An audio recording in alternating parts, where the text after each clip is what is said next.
Good morning, good afternoon, and good evening to all of you watching this at the United Space School, class of 2020. I wish we could be all together in person. I know you're probably hearing that a lot, but fortunately, due to the wonders of modern technology and communications, we can do this remotely, just as you would be doing it if you were preparing for a mission on the space station, moon, Mars, or even as you are out to an asteroid. So today, we're going to talk space law.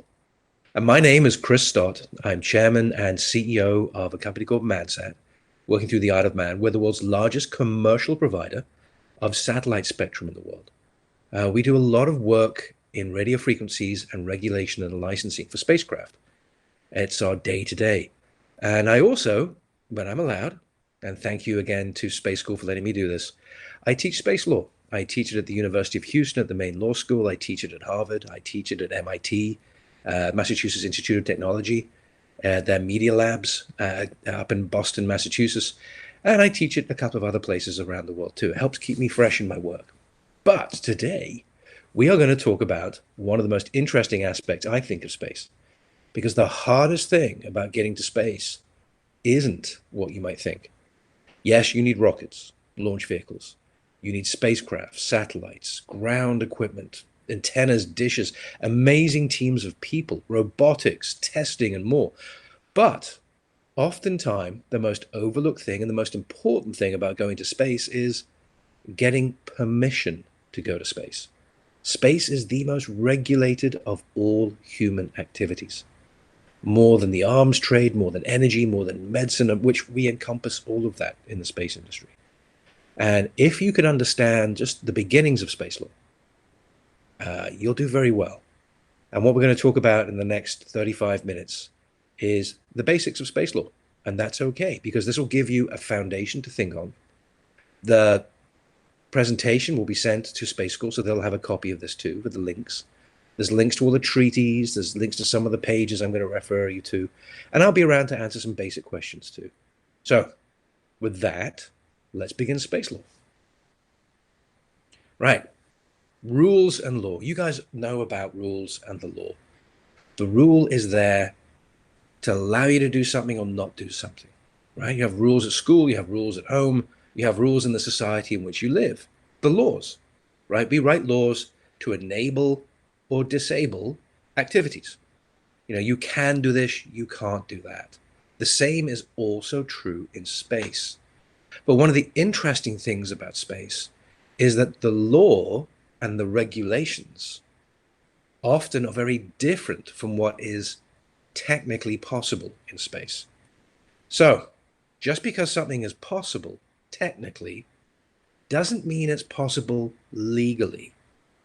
Just because you can get to that asteroid doesn't mean you can do what you want to do when you get there. Same thing with going to the moon, same thing with launching people into space, same thing with launching satellites into space. You have to stay within the law. If you don't stay within the law, well, don't forget 100% of the money spent in space isn't. It's spent down here on the ground, where your assets can be seized and policemen can come visit you, and it's never a nice thing. So, just because it's technically possible doesn't mean it's legally possible. And normally I talk about, when we're together, I talk about there's a great American highway called I-45, just to the west of where you would normally be doing space school.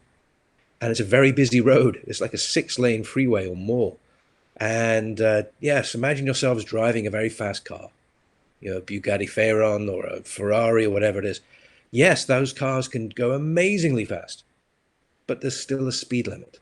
So again, always have that in your mind. Just because it's legally possible, sorry, technically possible, doesn't mean it's legally possible. All right. And laws are there to regulate behavior, right? Here on Earth and in space. Like I said, 100% of the money spent in space isn't. It's spent here on jobs, wages, facilities, spacecraft, major contractors, subcontractors, people building different parts of rockets. Everything happens down here. This is where the economy is.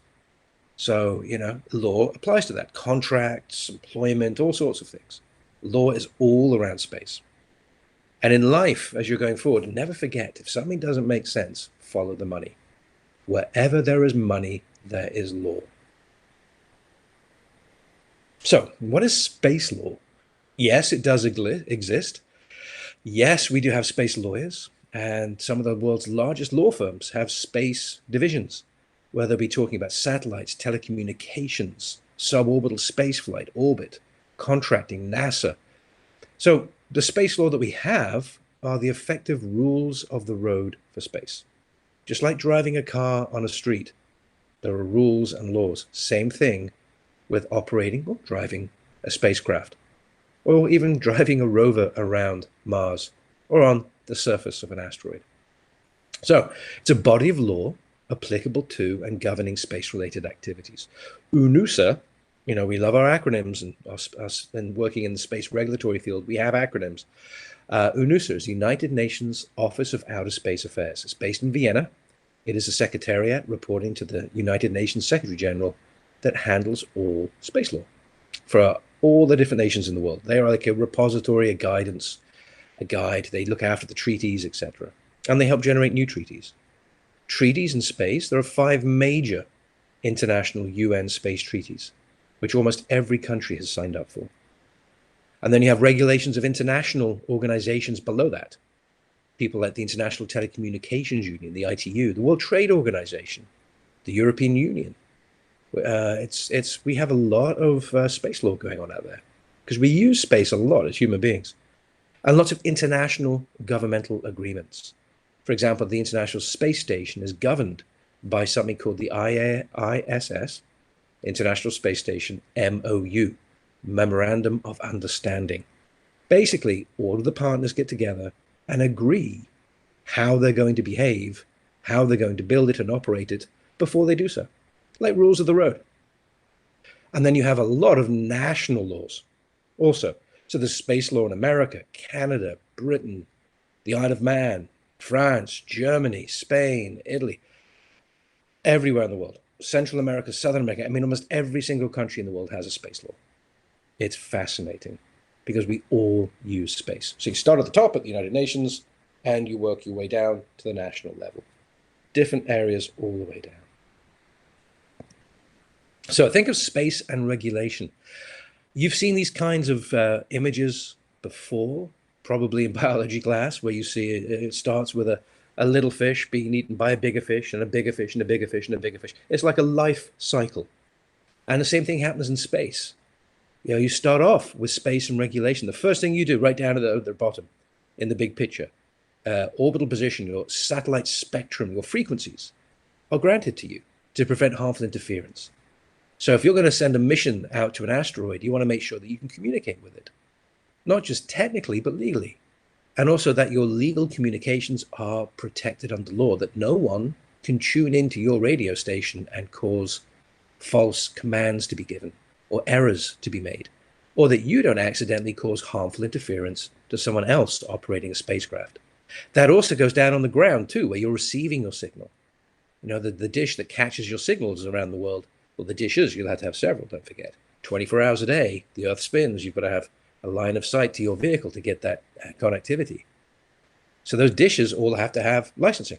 There's no point in choosing some spectrum for your spacecraft if you can't use it down here on the ground because it interferes with an existing operation of someone else's equipment. Right? So you see that space and regulation. You've got from the spectrum licensing there's a picture of the ITU down in the bottom center, like the 6 o'clock position on the clock there for you, all the way through to satellite manufacturing, spacecraft manufacturing, contracts, laws, subcontractors, what happens if someone's late, what happens if they drop something, what happens if something breaks, who pays for what.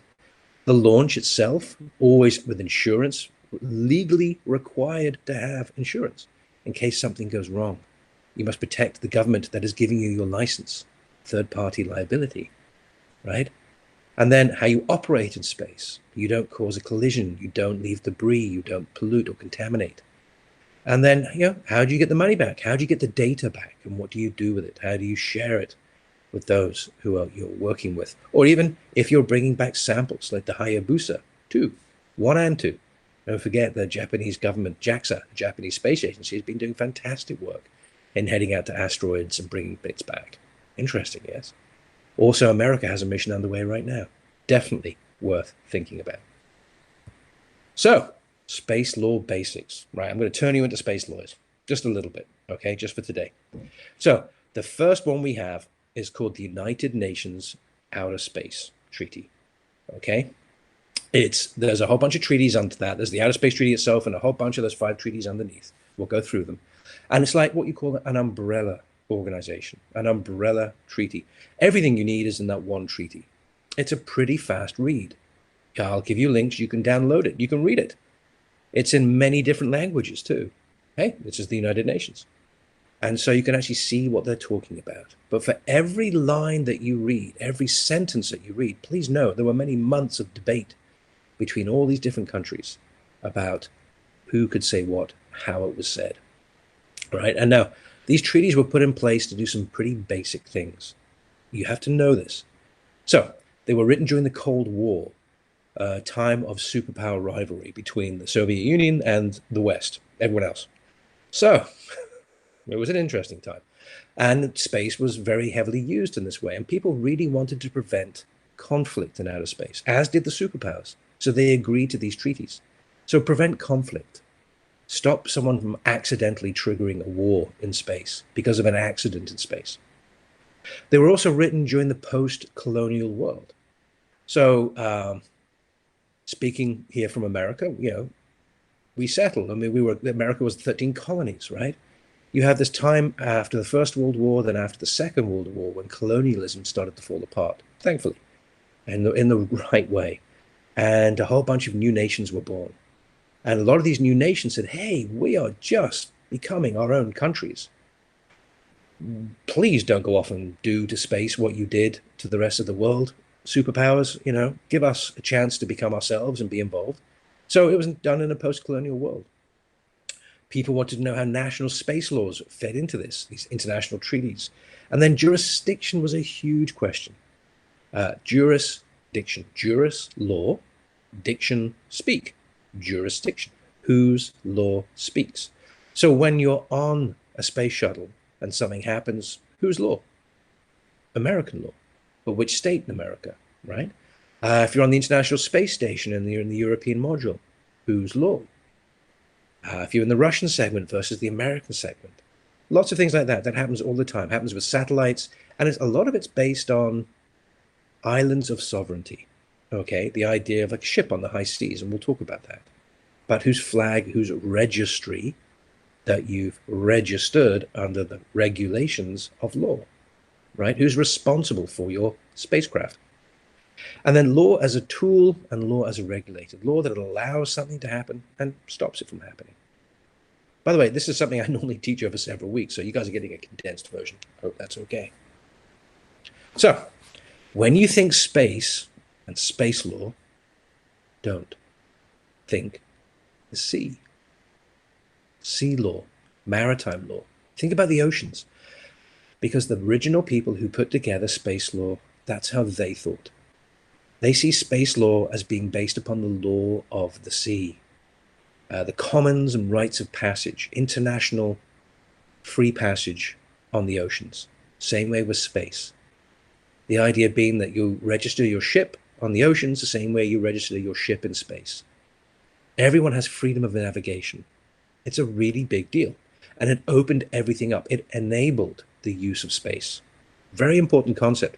And fascinating, when you really get down to it, space law is based on sea law, maritime law, not aviation law in any way, shape, or form. And it all comes down to British Admiralty law, which is the basis of maritime law. So yeah, those people running around with, the big galleons and ships and cannons and everything else and trading around the world, that's the basis of space law. Fun fact. So, the UN Outer Space Treaties, okay? Here's a list. See it on the screen. Like I said, I'll get this presentation to you so you can actually click through and read them and download them and do good things. But basically, it starts with the Outer Space Treaty. It took about 10 years to figure that treaty out and get it signed and get it put into place. A lot of wrangling, but it worked. And it codified existing practice. Codified means, imagine a green field, no one's walked through, and you tell someone, walk across that field. And then you come in behind them and you put concrete on the path they took. So the same thing with space. You looked at existing practice and they said, okay, well, how are we doing it today? Right. So let's use that as the practicality of law. So they did that during the Cold War with the Russians and the Americans and others. And so we have the Outer Space Treaty. It encompasses everything you need to know. But also, there's little breakout treaties that take a paragraph in the Outer Space Treaty and make it bigger and get into more detail. One of those is the Astronaut Rescue Treaty. What happens if someone needs rescuing? What happens if there's an accident in space? Well, if there's an accident in space, who's liable for it? Remember this prevention of conflict to know how to get it fixed? So if there's an accident, who's liable? So we have a liability convention. Well, then how do we know whose spacecraft it was that caused the accident? Well, we need to have a way of registering spacecraft so we know who they belong to. Registration convention. And that's it. Those are the ones that are absolutely in force. There's a very contentious one that is not recognized by the United States, by Russia, by China, by Great Britain, by Japan and others, but is recognized by some other countries like France, Netherlands, India, Belgium, Austria, and a few others too. That's called the Moon Treaty because they tried to codify practice before it happened. They tried to second guess what was going to happen in the future. And a lot of people think they got it very wrong. So, something to think about because that also applies to anyone going to the moon, Mars, or asteroids. Interesting, right? So, we have legal principles on nuclear power that become apparent and how to use nuclear power in space safely. And everything, like I said, is run through the UN Office of Outer Space Affairs. There's their link, UNUSA. And the treaties are there too with a great link for you. Right. United Nations, Outer Space Treaty, the main provisions, right? Just the highlights.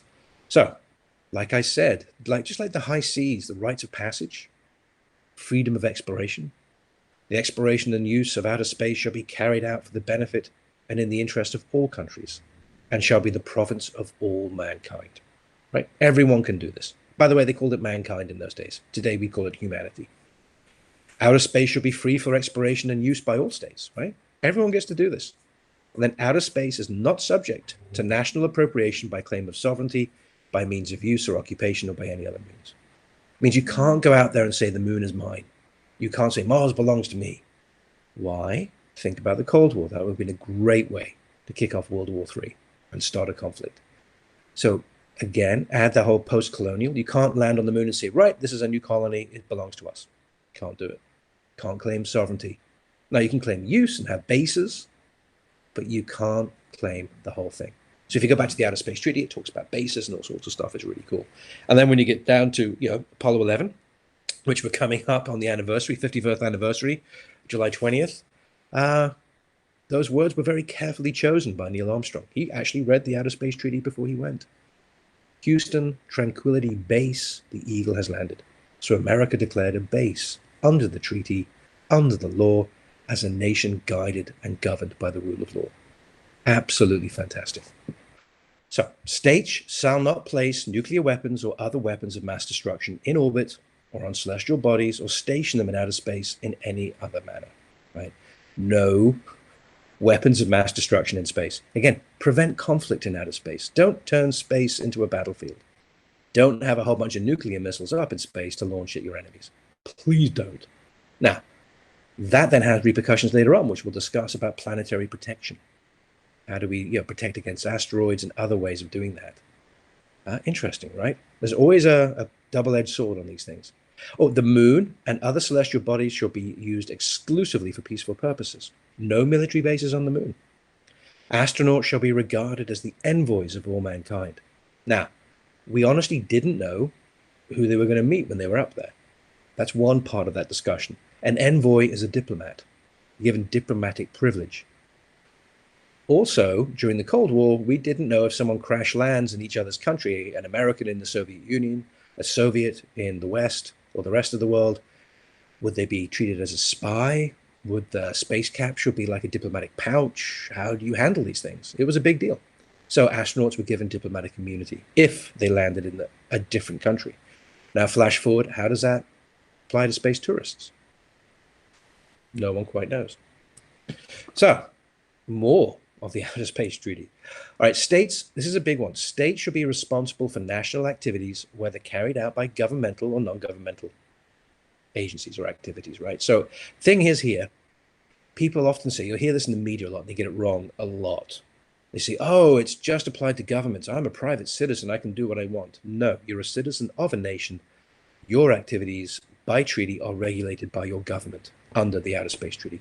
Oh, I'm a company. Companies don't apply. No, companies, bodies, corporate are incorporated under law in a jurisdiction, in a nation as part of these treaties. So it basically says governments are responsible for anything that happens in space by their citizens, companies, or agencies, and they're held accountable. Hence, it's licensed.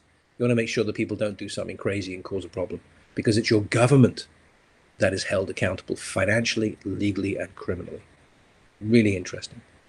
And that goes back to that next point. States should be liable for damage caused by their objects in space and during launch, by the way.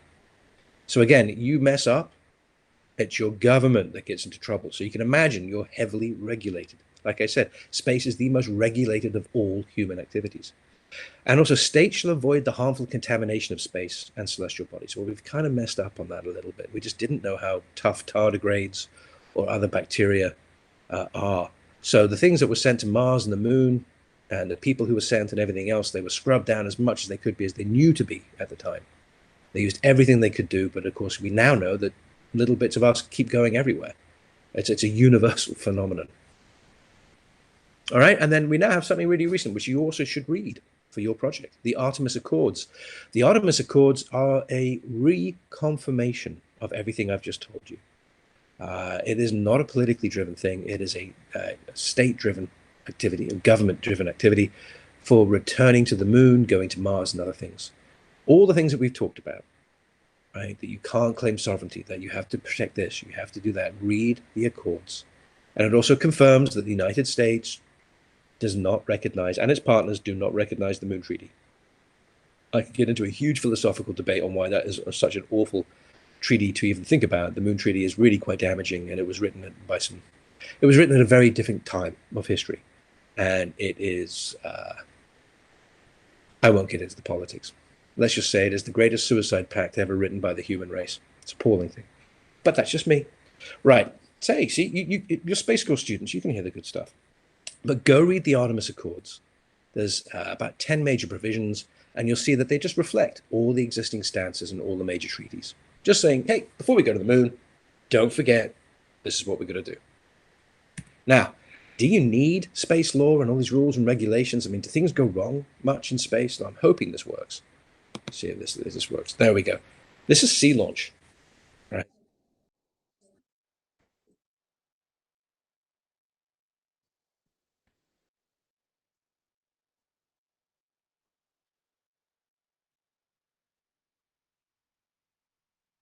Yeah, right. I feel very bad for Sea Launch. They're great people, and it was an incredible company.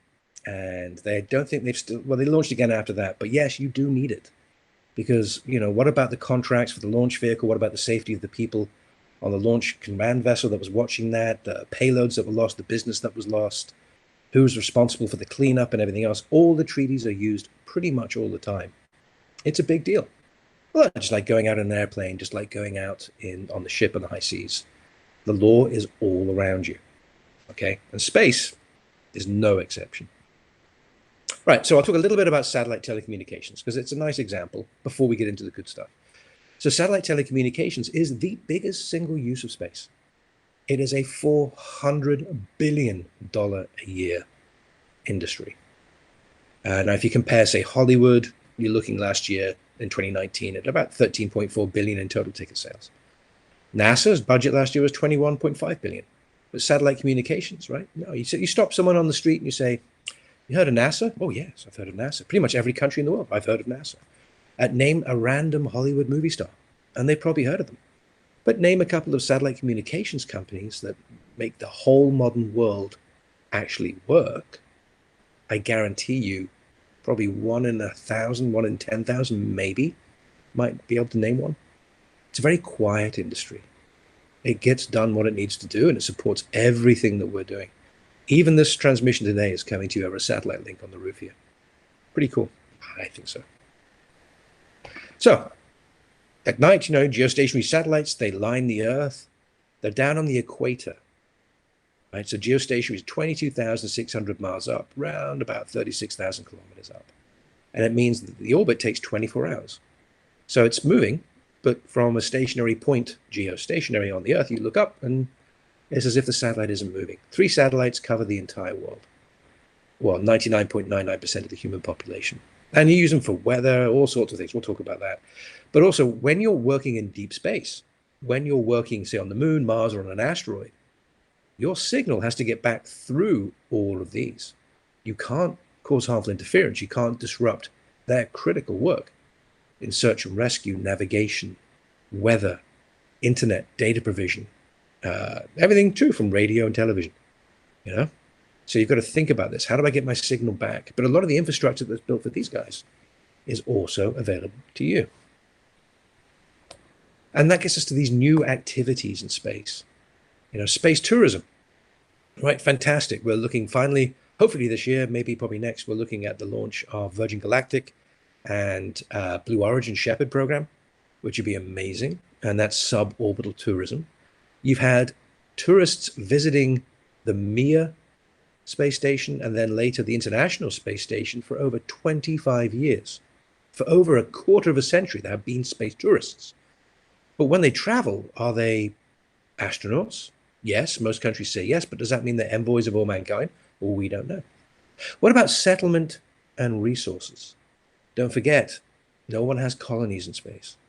You settle space. Hopefully, we're beyond the age of colonization. We're talking about settling space. We put all that awfulness behind us. So, but how do you settle and how do you get access to the resources you need in situ resource utilization to live on the moon, Mars, or work with asteroids if there's no national appropriation? There's ways of doing it, legally of doing it, and it goes back down to using the law of the sea to do so. But you have to think about these things. SDI is Strategic Defense Initiative, ballistic missile defense versus planetary defense. If you can't put nuclear weapons in space, how do you prevent against, or weapons of mass destruction, of course, which is also directed energy weapons, how do you prevent against a rogue asteroid wiping out the human race? Right? How do you think about those things? So again, you've got to balance those into the law. Who's controlling them? Who agrees to who's controlling them, right? And what about space-based solar power? Carbon-free energy, 24 hours a day, anywhere on the planet. But you turn up the beam a little bit and it becomes a weapon of mass destruction. Fascinating, right? Like they say, the greatest weapon in the world is the human mind. The next greatest weapon is one of these, a pen, right? So the law is really, really important to what you're doing because you want to be able to maybe take investment or the space agency wants to use funds, whichever way you're going to do this, right, in your teams. Where there's law, there's money. Just keep an eye on it, okay? So past, present, and future. So all of these treaties were written during the Cold War, and we haven't really revised any, but the national laws have evolved to encompass a lot of these new uses of space. The idea that we can go back to the moon. There have been not-for-profits. Space IL last year almost made it there. You've had, obviously, nation states going back. China is on the moon as we speak. They've had a rover at the South Lunar Pole now for over 18 months of continuous use, the Chang'e 4 mission. India almost made it as well. They're going again. Brilliant stuff. And also heading to Mars. UAE has a mission to Mars launching in the next couple of weeks. So how do you do this? Because everything was written during the Cold War. It was all written to regulate national activities in outer space. Everyone just thought it would just be space agencies. Well, space agencies are rapidly, long ago, outnumbered by space companies, still regulated by their national regulators. So the roles have changed. You even have private companies now doing science in space. So there's a conflict in tension in space law. And this is what you're going to find as you join the space industry. It's always there. And you have to deal with it, head on, work with it, but make sure you follow the rules. Your regulators are always going to be your best friend because they're there to help you and to get you through these processes. Because at the end of the day, you're talking about two different technologies, okay? What we call dual use, D-U-A-L, dual use. The same technologies we use in space to explore, to provide life-giving medicines on the space station, to provide weather monitoring, satellite TV, communications, telerobotic surgeries, change whole economies, are also the same technologies we use to wage war. Every launch vehicle started off life as an ICBM. except for some of the new ones, which is kind of nice. But everything was done during the Cold War, a dual-use technology. So people are very, very scared about who gets to use it, who gets to fly them, what's going on. So again, hence a lot of regulation. If you're going out to an asteroid, don't change its orbit. Don't have it hit the Earth on accident. Not good, right? So space and humanity's future, though, it's a big deal because space changes the equation for us, fundamentally changes the equation. That's the motto at the Institute of Space Commerce, change the equation. Because for the whole of human history, we've fought over resources. We have lived down here on Earth in an economy of scarcity, not abundance. We get to space, whoa, everything changes. We get access to energy, resources, abundance. We can do it if we choose. So there's no more hunger down here on Earth. We can rebuild Eden down here if we wish to. The idea being, of course, that the famines of today are political creations, right? We have the science, the technology. We don't have to have famines anymore. We can actually have every man, woman, and child on this planet with an amazing life to fulfill all of their future ambitions, is the hope. But only if we get to space, these energy and resources, right? Infinite possibilities. But to go to space or not go to space, you'll hear this argument all the time, and it drives me crazy. Because sometimes we're so busy going to space, we forget to tell people why we're doing it. Because it's like a digital decision. We either go or we don't go. If we don't go to space, bye-bye human race. Super volcano, a virus. An asteroid hits us. We start a war over something silly. We fight over resources. It's a given. I don't mean to upset you, but you're grown-ups now. You can hear this because you're part of the solution to preventing this from happening. Or we do go to space. Yes, that one, not a zero, a one. We have the ability to fundamentally change the future of human history, to improve the lives of everyone today and going forward. It's an amazing industry to be a part of because you are making a difference. Now, we can get into this. I mean, I think you've seen all of this. Everyone thinks, oh, the world is ending. It's a terrible thing. We're running out of food. We're over-polluting, overpopulation. You pick one. But space has all the solutions. Now, when we start thinking about resources, we start thinking about asteroids, right? Oftentimes we thought about asteroids, how to deflect them, what happens if they hit the Earth, what are we going to do? But the thing is, asteroids are full of rare earth minerals and other minerals that we rely upon for our technology-driven economies that aren't in the middle of someone's country, that aren't in the middle of a conflict zone. Well, oftentimes the conflict follows them because it's a way of destabilizing a government to get at those resources more cost effectively, which is wrong, terribly wrong. But we don't have to displace any native peoples on asteroids. Asteroids are a resource, they are a gift given to the human race. There is more resources out there. If you think of the Earth as a golden crisp apple, and every day 8 billion people take a bite and poop all over it, right? It doesn't grow back. Asteroids and the resources of space aren't just another apple. They are supermarkets, grocery stores, full of apples, not just one, but hundreds of thousands of millions of them. There are more resources in space than we can ever know really what to do with. And it changes the way our economy, it changes the way of human relationships, it changes everything if we can make that work and change goods, manufacturing, materials. Yeah, lots of things to come from this. So I'm going to give you Tutatis. Tutatis is showing up again this September, every 4 years. Asteroid 4179, near-Earth object, Tutatis, pronounced different ways. But it's an Earth-crossing asteroid. It's about a third the size of Manhattan. Now, if that hits the Earth, bye-bye human race. Not bye-bye Earth. It's happened a couple of times in history that we've seen, but it wouldn't be good for the human race. So why don't we mine it instead? So first spotted in 1989, radar tracked in 1992, comes past every 4 years. September 2020 is the next viewing. And it is full of iron, rare earth metals, platinum. It's a chondritic iron asteroid. It's platinum group metals. It's amazing. It's more platinum than it is on planet Earth. It's more iron than has been mined in the whole history of humanity, right? But don't forget, the impact of value on the law of supply and demand. Now, that's an economic law, not a law like space law. But the idea being, if you show up and say, hey, we have all this platinum, the price of platinum on Earth goes down. Don't forget that, right? But you can use it for so many more things. Now, I'll give you an example. And there's a great book called Abundance, highly recommended by Dr. Peter Diamandis. Give it a read. Turns out the ancient Romans had aluminium. But the ancient Romans saw that this was such an incredible thing, it would devalue their gold, so the emperor killed the person who invented it, and they buried the secret. Over the next 2,000 odd years, we discovered aluminum, right?